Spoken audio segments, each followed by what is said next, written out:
What if everything you knew about fallen angels was wrong? I mean, that's the profound paradox we're stepping into today. We are opening a cosmic cold case, really, and it challenges some of our most deeply held beliefs. Because what if these beings of darkness, these fallen angels, aren't just some catastrophic accident? Right. What if they are a completely necessary piece on the chessboard of the divine plan? Think about it.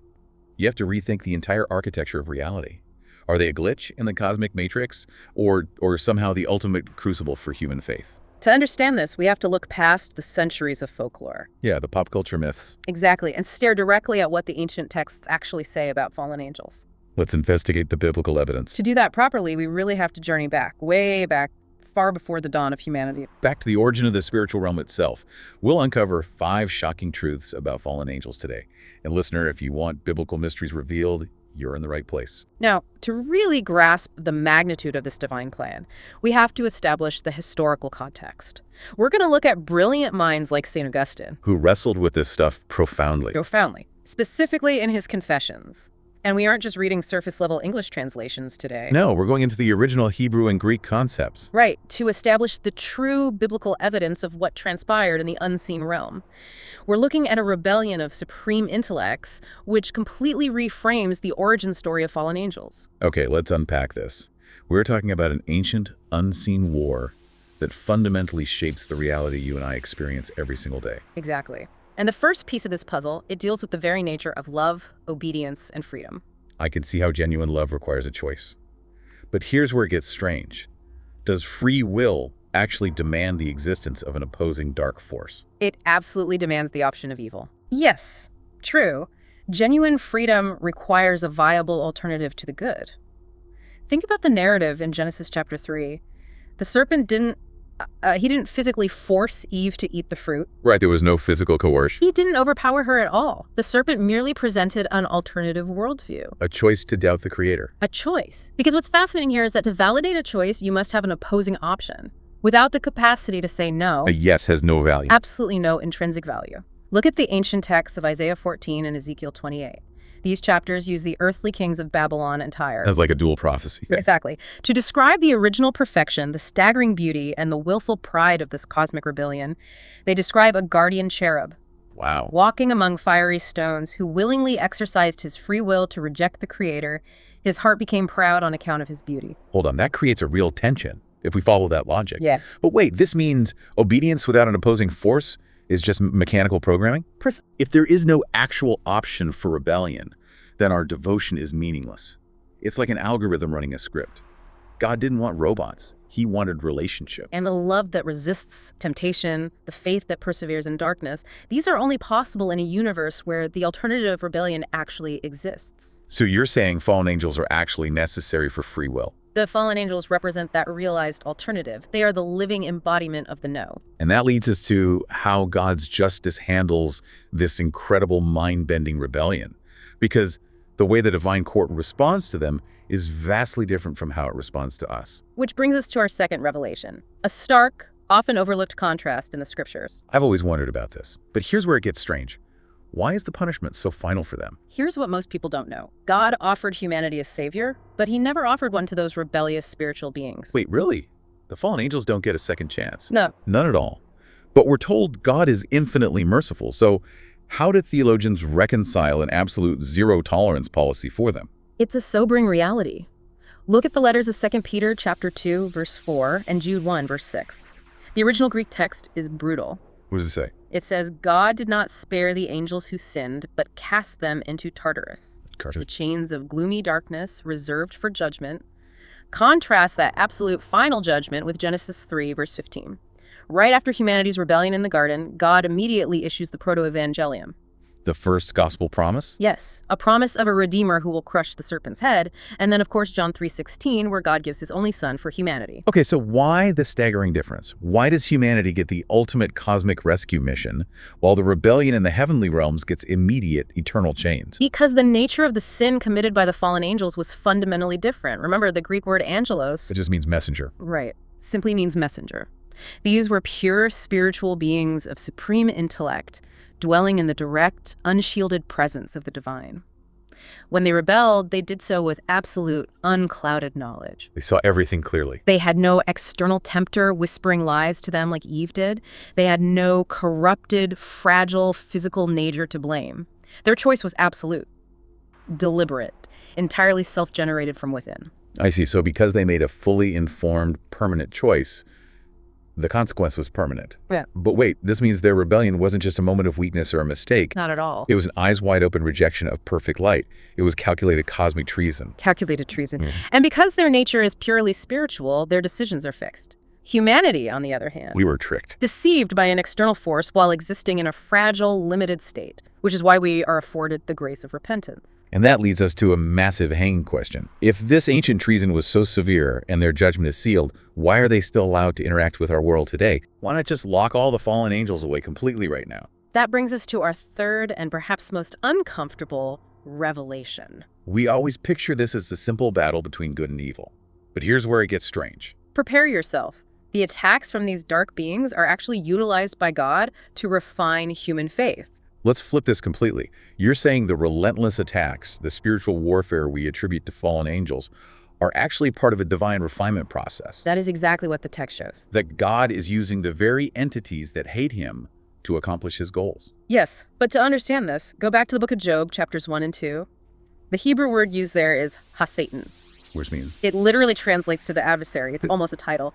But notice the dynamic in the heavenly court. The adversary acts as an accuser, but strictly under the absolute non-negotiable limits set by God. right, he had to ask permission. He cannot touch a single hair on Job's head without explicit divine permission. So these fallen angels are on a leash, a very strict leash. Completely. Or consider the Apostle Paul in 2 Corinthians 12, verses 7 through 10. Paul explicitly describes a thorn in the flesh, a messenger of Satan sent to harass him. What's the Greek word for thorn there? The Greek word is skolops. It means a sharp stake. Ouch. Paul begged God 3 times to remove it. But what is God's response?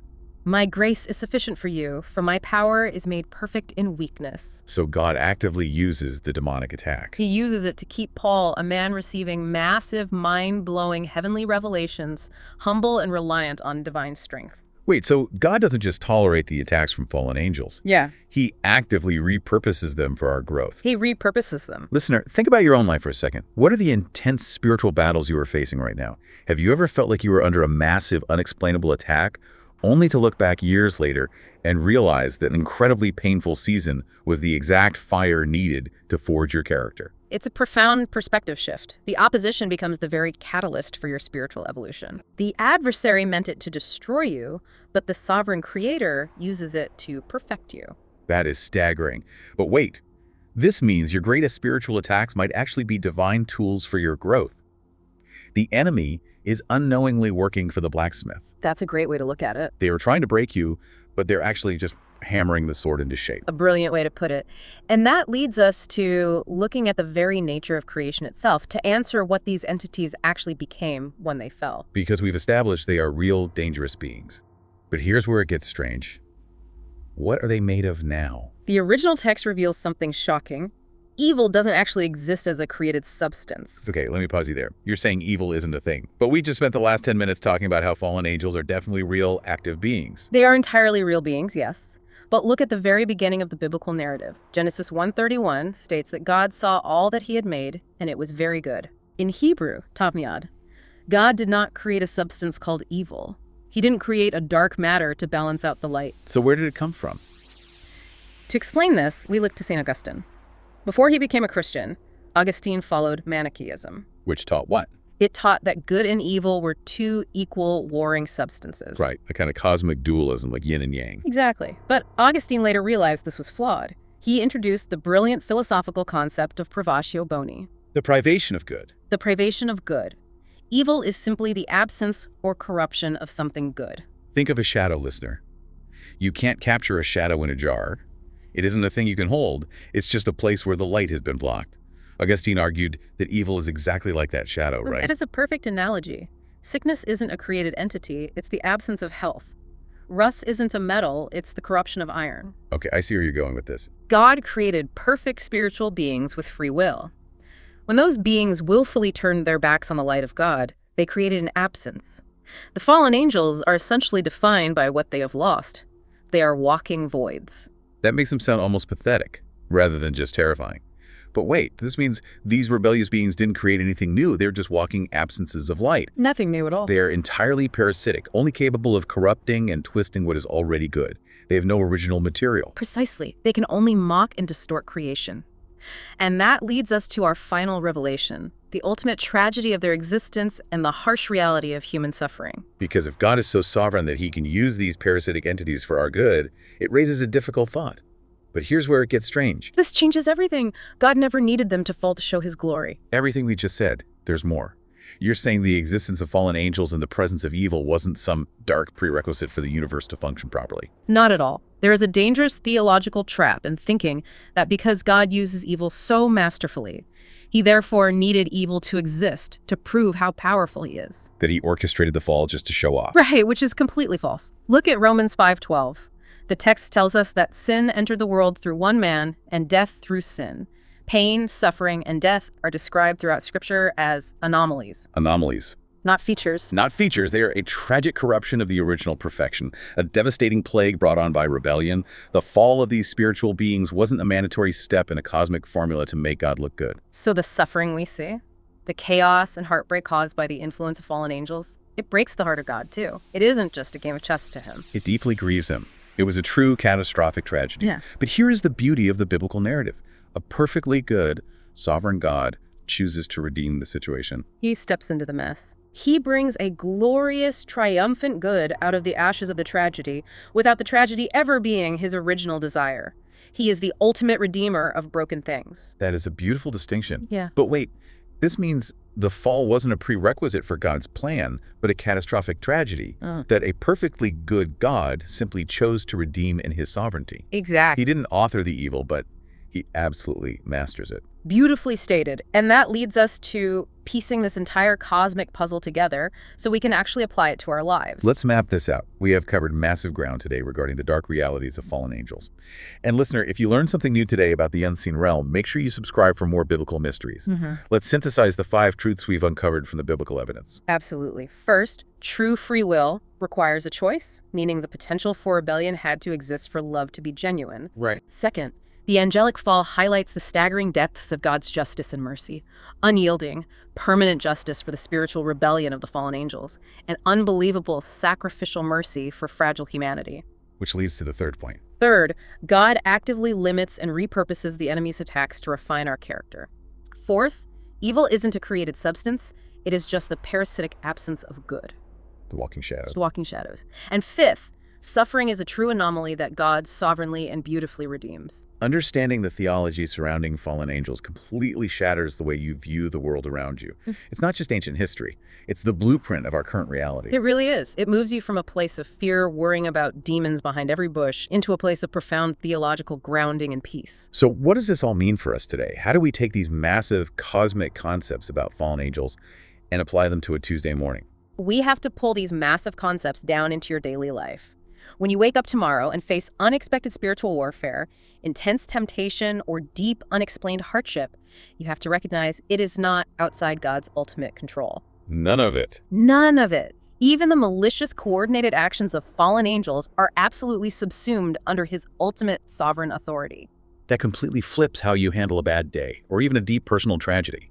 You aren't a victim of random cosmic chaos or collateral damage in an out-of-control spiritual war. Exactly. Look to Romans 8:28. We know that in all things God works for the good of those who love him, and that word all is absolute. All thing. It includes the trials, the temptations, and even the actions of rebellious spiritual forces. Everything is subsumed under God's providence. The goal of this deep dive is to encourage you to embrace the tension of faith. You can walk through the darkest valleys knowing that God redemptively uses what was meant for evil, even when that evil originates from the most ancient fallen angels. He doesn't waste a single tear or a single trial. He takes the very weapons forged against you by the adversary and uses them to build your crown. Think about that, listener. If God can use the ultimate cosmic rebellion of spiritual beings to forge an unshakable faith in you, what could he do with your everyday struggles? It changes absolutely everything about how we view adversity. We are no longer victims, we are being refined. If uncovering the truth about fallen angels resonated with you, subscribe and hit the bell. Drop a comment with your biggest takeaway about fallen angels. Next video.